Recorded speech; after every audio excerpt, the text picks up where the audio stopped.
आपने शायद आप देखते होंगे उत्तर प्रदेश में घटनाओं का ऐसा है, उन्होंने क्राइम युक्त यूपी बनाया है जिसमें गुंडई का लाइसेंस दिया हुआ है। हमें तो शक है कि कहीं उन गुंडे मवालियों से, उन बलात्कारियों से, उन बलबाइयों से, उन नफरतियों से कहीं सीधा संबंध योगी का तो नहीं है। आखिर योगी जी कार्रवाई क्यों नहीं करते? तो पुलिस में एफआईआर कर तो दी यार, एफआईआर जांच के नाम पर, एफआईआर के नाम पर तारीख दे रहे हैं। ये आप समझिए, देश के बहुसंख्यक आबादी हिंदुओं का सबसे बड़ा महाकुंभ था। आज जिस महाकुंभ में एआई से मॉनिटरिंग करने की बात की जाती थी, जहां सुरक्षा चाक चौबंद की बात कही जाती थी, वहां स्त्रियों के, माँ बहन बेटियों के कपड़े बदलने का, स्नान करने का वीडियो वायरल हो रहा है। और ये सरकार इतनी निकम्मी है, सरकार को पता नहीं चल पा रहा है। आप देखिए ना, क्यों इन लोगों का सबसे बड़ा काम क्या है कि इनके भाजपा की सरकार में आप जब देखेंगे, आप प्रधानमंत्री के ले लीजिए, प्रधानमंत्री क्या बयान दे रहे थे कि ये सनातन, अरे भाई सनातन, वो वीडियो दिखाने से सनातन मजबूत होगा क्या? आप बताइए प्रधानमंत्री जी, आप सनातन को तार तार क्यों कर रहे हैं? आप खुद प्रधानमंत्री एक ऐसे अजूबा प्रधानमंत्री हैं जो कपिल मिश्रा, आपने देखा होगा प्रधानमंत्री को ना जाने क्या क्या कहा था। हमने तो कभी नपुंसक नहीं बोला, किसने बोला? कपिल मिश्रा ने। तो ऐसी क्या मजबूरी थी कि प्रधानमंत्री को कपिल मिश्रा से समझौता करना पड़ा और उस उदंड कपिल मिश्रा को कानून मंत्री बनाना पड़ा? क्या प्रधानमंत्री की सीडी उनके पास थी जो वो विधानसभा में कहा करते थे? प्रधानमंत्री को जिन जिन शब्दों से नवाजा कपिल मिश्रा, अब मंच पर कहते हैं लोग हमको नीच कहता है, हमको ये कहता है, हमको गाली देता है।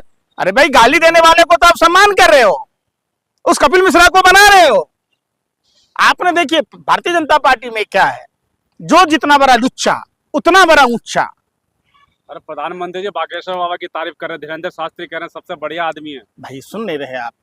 ये सरकारी एजेंट हैं, समझिए। जितने ये साधु संत हैं जो राजनीतिक महत्वाकांक्षा रखते हैं, जो अपने लिए सुरक्षा लेते हैं, ये सरकारी एजेंट हैं। वो तो धर्म का नाम इसलिए बोलते हैं ना कि लोग महंगाई पर बात ना करें, कोई चाइना पर बात ना करे। चूंकि आप जैसे मीडिया के पत्रकारों को भी खरीद रखा है। 628 गांव चाइना ने बसा लिए, आपने उस पर चर्चा नहीं की। 68 किलोमीटर लगभग सड़कें बना ली, उस पर चर्चा नहीं की। रुपया डॉलर की बात हुई तब चर्चा नहीं कर रहे। 2 नए प्रांत बना लिए। यहाँ की चाइना ने हमारी जमीनों को हथिया कर वहां बख्तरबंद हथियार सामग्री रख रहा, उस पर चर्चा नहीं कर रहे। आपको चर्चा जहां करना है, समझिए, हिंदू मुसलमान, उर्दू, हिंदू मुसलमान, पाकिस्तान, ये कहने से हमारी सरहद की सुरक्षा नहीं होगी। इससे हमारे देश के युवा बेरोजगारों को नौकरियां नहीं मिलेगी। प्रधानमंत्री का था ना गारंटी, 2 करोड़ युवाओं को रोजगार देंगे, मिला क्या? प्रधानमंत्री की गारंटी थी कि हर सांसद 5 गांव आदर्श बनाएगा। कभी आपने उस पर चर्चा की, तहकीकात की? खुद भाजपा के मंत्री, आप बिहार में देख लीजिए, बिहार में चुनाव है, प्रधानमंत्री आज बिहार में है, तो प्रधानमंत्री जी बताइए ना, बिहार को स्पेशल स्टेट क्यों नहीं देते दर्जा? क्यों नहीं देते प्रधानमंत्री जी? जहां आज तक मामला होता है वहां भी सवाल उठाते हैं आप लोग। यार सुन ही नहीं रहे ना। कोई इतना माने रिश्वतखोर मत बनो ना, इतनी दलाली नहीं करो। हम क्या कह रहे हैं, प्रधानमंत्री जी पटना गए थे तो बोले थे पटना विश्वविद्यालय को केंद्रीय विश्वविद्यालय का दर्जा देंगे। प्रधानमंत्री की सहयोगी पार्टी 20 साल से सत्ता में है, लगभग 20 साल होने को है, समान पार्टी के लोग हैं। कभी आपने सुना कि बिहार में 24 नदियों में पानी नहीं है, मरुस्थल में तब्दील हो जाएगा? कम से कम बाढ़ और सुखाड़ पर तो नियंत्रण की बात कहते हैं। भाई भाई में बंटवारा होता है, सोचिए आप कितने भाई हो आप, आपके भाई में बंटवारा होता है। अगर किसी को मकान मिला, किसी को दुकान मिला, तो एक भाई को खाली जमीन दे दोगे, उसको कंपनसेशन नहीं दोगे। तो भाई हमारे से जब उड़ीसा अलग हुआ, झारखंड अलग हुआ, हमको कंपनसेशन के नाम पर मिला क्या? आप बताओ ना। जो केंद्र की योजनाएं हैं वो बिहार को क्या मिला? आप गिरिराज सिंह को तो सुनते होंगे, कितना नफरती बात बोलता है। एक टेक्सटाइल पार्क नहीं दे पाया जो आदमी, वो निकम्मा बड़ी बड़ी बातें करता है। बताओ बताओ ना, क्यों नहीं बता रहे? धीरेन्द्र शास्त्री एकता की बात करते हैं, मोदी जी कह रहे हैं यार फिर एकता, मैं क्या कह रहा हूं, देश एक था, एक है, एक रहेगा। जब भी देश एक था तब ना हम गोरे अंग्रेजों को भगा पाए। अगर देश इसी भाजपा के उस पर रहता तो देश आजादी नहीं होता। आप उस आदमी की बात कह रहे, उस पार्टी की बात कह रहे, उस संगठन की बात कह रहे जो हमेशा से कभी ब्रिटेन से पैसा खाता था, कभी अमेरिका से खाता था, नेहरू सरकार को गिराने के लिए आरएसएस अमेरिका से लेता था। खुद ट्रंप ने तीसरे दिन ये क्लियर किया। और क्या हमारा मत प्रतिशत बढ़ाओगे आप? अमेरिका मत प्रतिशत बढ़ाएगा? वो 21 मिलियन डॉलर कहाँ है, क्या है, अब बताओ ना। तो एनजीओ खा रहा था, सरकार यार सोई भाई बात, ऐसे एनजीओ पर प्रतिबंध लगना चाहिए। वो एनजीओ का मालिक कौन है, उसके डायरेक्टर? अमेरिका तय करेगा कि हमारे यहाँ वोट प्रतिशत बढ़ेगा कि घटेगा? हम बताओ ना।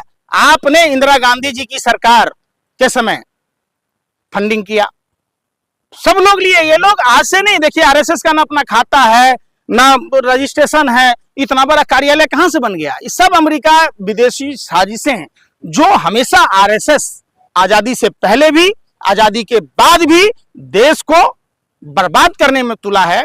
इसीलिए ना सरदार पटेल ने बैन लगाया था आरएसएस पर। क्यों लगाया था?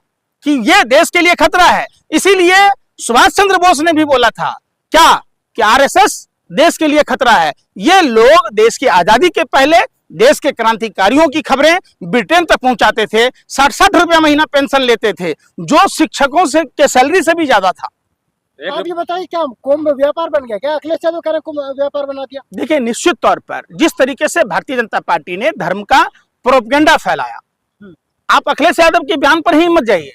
वो कुंभ, जिस कुंभ के दिव्यता के बारे में, भव्यता के बारे में आप लोग बता रहे थे, 100 करोड़ लोगों की व्यवस्था की बात कह रहे थे। आप सोचिए, आपने निमंत्रण दिया, आप अपने घर पर 100 आदमी को निमंत्रण दिया, और आपके घर पर जाने के बाद 85 आदमी के जाने के बाद ना पानी मिल रहा है, ना दाल मिल रहा है, ना चावल मिल रहा है। वही स्थिति कुंभ में हुआ। 100 करोड़ लोगों के व्यवस्था के नाम पर जो जनता के टैक्स के पैसों का जो इन्होंने पीआर स्टंट खेला, नतीजा ये हुआ कि भगदड़ें हुई, अग्निकांड हुआ। व्यवस्था के नाम पर वहां कुछ भी नहीं था। एक और ये लोग अपने आप को भगवा पहन के कहते हैं कि हम हिंदू हैं।